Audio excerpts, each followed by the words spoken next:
होणार आहे. आता पोलिसांचा स्वतःचा एस्टिमेट आहे की 2,500 लोक होते. तेही नाही मान्य केलं तर मी माझ्या वतीने 1,000 लोक अजून ऍड करतो.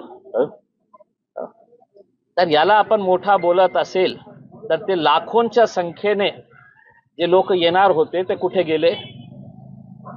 कारण सगळ्यांना माहित पडलं होतं की हे जे मोर्चा आहे हे पैसे देऊन, समाजाचं नाव घेऊन एका मंत्र्याला वाचवण्याचा प्रयत्न जे होता त्याच्यासाठी हे मोर्चा काढण्यात आला होता.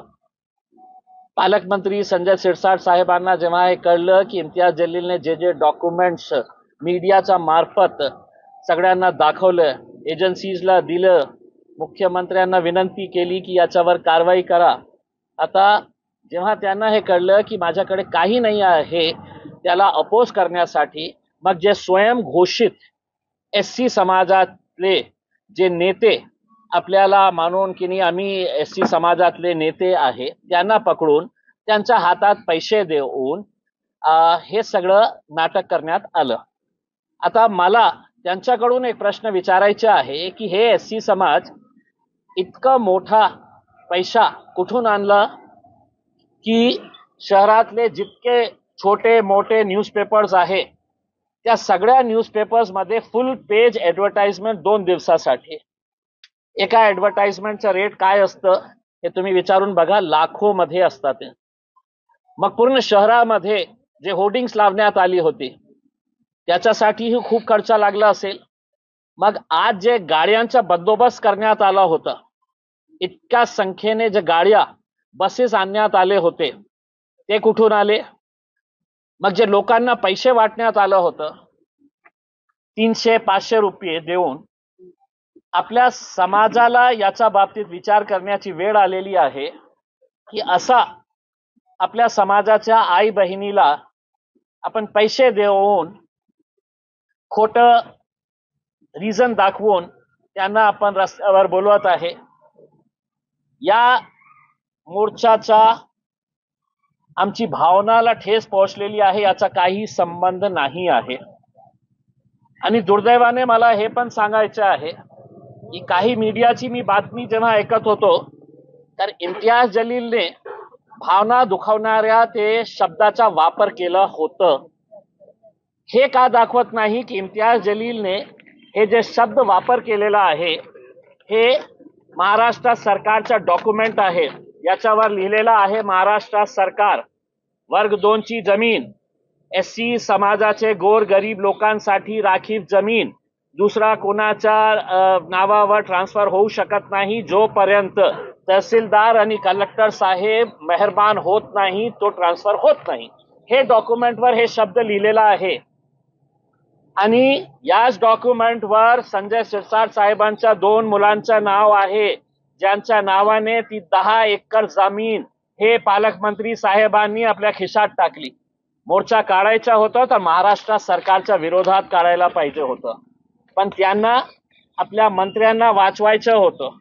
आपल्या इश्यू जे मेन मुद्दा आहे त्यांच्या कोट्यवधी रुपयांच्या प्रॉपर्टीच्या बाबतीत ते डायव्हर्ट करण्यासाठी संजय शिरसाट साहेबांनी, त्यांना माहित आहे हे लोकांना आपण पैसे दिले तर हे काही करतील आणि तसं केलं. त्यांनी लाखोंच्या संख्येने येणार आहे लोक. आणि आज सगळं समाजाला कळलेलं आहे की दलित चळवळ जे आहे, दलित मुवमेंट जे आहे ते खूप चांगल्या कामासाठी स्थापित करण्यात आली होती, पण अशा प्रकारचे घाणेरडे लोक त्याच्यामध्ये जेव्हा शिरतात कशा प्रकारे ते मुवमेंटला कसा कमजोर करण्यात येते आज त्यांनी सिद्ध करून दाखवलेले आहे. गुंड प्रवृत्तीचे लोक इम्तियाज जलीलच्या विरोधात इतके मोठे मोठे स्टेज लावलेले आहे. तुम्ही सांगा ना मला की इम्तियाज जलीलचा विरोध करत आहे, करा तुम्ही. पोलिसांवर दबाव टाकून तुम्ही आणि तुमच्या मंत्र्यांनी पोलिसांच्यावर दबाव टाकून माझ्यावर अॅट्रॉसिटीचा केस केला, मी फेस करेल, मी पडून जाणारा माणूस नाही आहे. मग जेव्हा त्यांना कळलं की बाबा अॅट्रॉसिटीचा केस होऊन सुद्धा या माणसावर काही होत नाही आहे, होणारी नाही आहे, कारण या पोलिसांनी नियमाप्रमाणे काम केले नाही, या मंत्र्याच्या गुलामगिरीसाठी हे त्यांनी FIR रजिस्टर केलेले आहे. मग जेव्हा त्यांना हे कळलं तर त्यांनी डिफॉर्मेशन केस की आमचे मंत्री इतके आहे चांगले आहे की ते स्वच्छ स्वभावाचे आहे, काही भ्रष्टाचार केलेलं नाही आहे, ते पण कोर्टामध्ये मी फेस करण्यासाठी तयार आहे. हे लोकांना बिनडोक्यांचे त्यांना हे कळत नाही आहे का? की एकदा FIR झाल्यानंतर काही नियमावली असते, काही प्रोसिजर असतं की नाही, मोर्चा बळा काढला तर इम्तियाज जलील अरेस्ट होणार करके. त्यांना माहित आहे, मलाही माहित आहे, त्यांच्या समाजाला माहित आहे, महाराष्ट्राला माहित आहे पैसे कुठून आले होते. आता तुम्हाला काही मिळालं नाही त्याच्यानंतर तर तुम्ही असं करा, आता भडकल गेट पासून ते मंत्रालयापर्यंत मोर्चा काढा, अजून तुम्हाला संजय शिरसाट पैसे देतील. आपल्या आता घरबार कारोबार आपल्या चुल्हा चक्की जी आहे ना, ते याच पैशातून चालतं ना. मग घ्या संजय शिरसाट साहेबांकडून मंत्रालयापर्यंत मोर्चा काढा तुम्ही. त्यातल्या काही लोकांनी तुमच्या घरावर हल्ला करण्याची भाषा केली, पोलिसांनी कारवाई केली नाही तर आमच्या पद्धतीने धडा शिकवू, प्रसंगी घरावर कधी करणार सांगा, कधी करणार सांगा. हे मला ऐसे चिल्लर चाललर हे जे धमक्या देणारे आहे ना, उसमें तुम्ही सांगा मला कधी करायचे आहे, कुठे करायचे आहे. हे सगळ्यांना मी बघितलेले आहे. किरायचे टट्टू आहे, पैसे दिले ना ते माझ्या घरासमोर नाचतील, माझ्या घरावर हल्ला करणार. कधी करणार सांगा तुम्ही. आणि ज्यावेळी करणार आहे मी पोलिसांना विनंती करणार आहे की इथे राहायचं नाही तुम्ही. अशा प्रकारचे म्हणजे दादागिरी करून हे काही लोकांना गप्प बसवण्याची भाषा करणार असेल ना, ज्या भाषा तुम्हाला करते त्या भाषामध्ये इम्तियाज जलील उत्तर देईल तुम्हाला. नमाज पडली तर आमचे पासपोर्ट जप्त केले जातात, त्याच्यावर तुमचं काय म्हणणं? अधिवेशनाच्या आधी काय हे की अबू आसिमचा एक इतिहास राहिलेला आहे आणि मी पहिलेही सांगितलेलं आहे की अबू आसिमच्या डोक्यावर काही परिणाम झालेला आहे. आता वय त्यांचा जास्त झालेला आहे आणि जे जे देवेंद्र फडणवीस साहेब बोलतात त्यांचे बोलके धनी कोण आहे तर देवेंद्र फडणवीस साहेब. मागच्या वेळी आपल्याला माहित आहे की आपल्या गोवंडी एरियामध्ये ड्रग्सचा कसा कारोबार चाललेला आहे. आपल्या गोवंडीच्या बाबतीत, आपल्या कॉन्स्टिट्युएन्सीच्या बाबतीत न बोलता असेंब्लीमध्ये एंटर झाले आणि कुणाला काढले तर औरंगजेब रहमतुल्लाह आणि एक नवीन विवाद तयार केलं. मग सगळे मुद्दे साईडला आणि काय चर्चा होती पूर्ण अधिवेशनामध्ये तर औरंगजेब याच्या बाबतीत. आता 30 तारखेपासून अधिवेशन सुरू आहे. देवेंद्र फडणवीस साहेबांनी त्यांना पुन्हा बोलवले असेल की बाबा तुझी ईडीची फाईल आम्ही थांबवतो, तुझी जे प्रॉपर्टी आम्ही जप्त करणार होतो, तुझी काय काय प्रॉपर्टी तुम्ही तयार केलेली आहे त्याच्या बाबतीत मग तू आता अजून एक स्टेटमेंट दे की वारकरी समुदायामुळे रस्त्यांचा, वारकऱ्यांचा एक इतिहास आहे, त्यांचा उत्सव आहे, त्यांचा सण आहे. आपण सगळं त्याचा आदर करायला पाहिजे.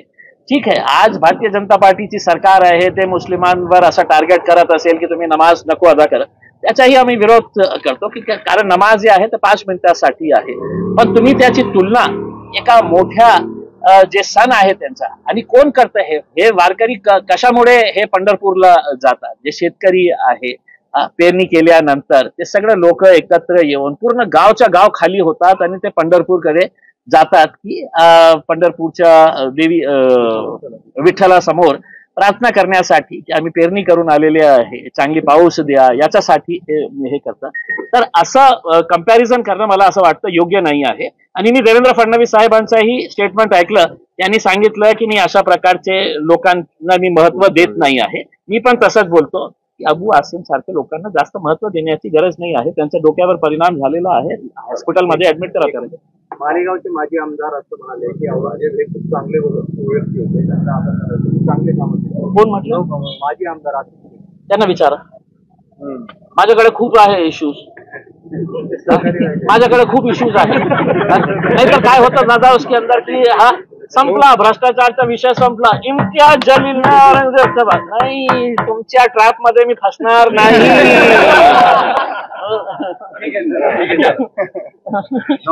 पहिल्यांदा आलाय येणार नाही जे आहे कारवाई करणार असं सांगितलं. लोक भयभीत आहेत. तुम्ही काल लोकांची भेट देत जाते, काय म्हणणं आहे लोकांचं, त्यांना कायदेशीर कारवाई होत नाही? काय आहे की शहराचा विकास करायचा असेल आणि कुठेतरी अनधिकृत बांधकाम असेल तर त्याचं आम्ही समर्थन करणार नाही. पण जेव्हा आपण अनधिकृत बांधकाम काढतात त्याचा एक प्रोसिजर आहे. असं नाही आहे की तुम्ही बुलडोजर घेऊन जातात, पोलिसांच्या गाड्या ताफा घेऊन जातात आणि असा अचानक येतो विदाऊट गिव्हिंग नोटीस.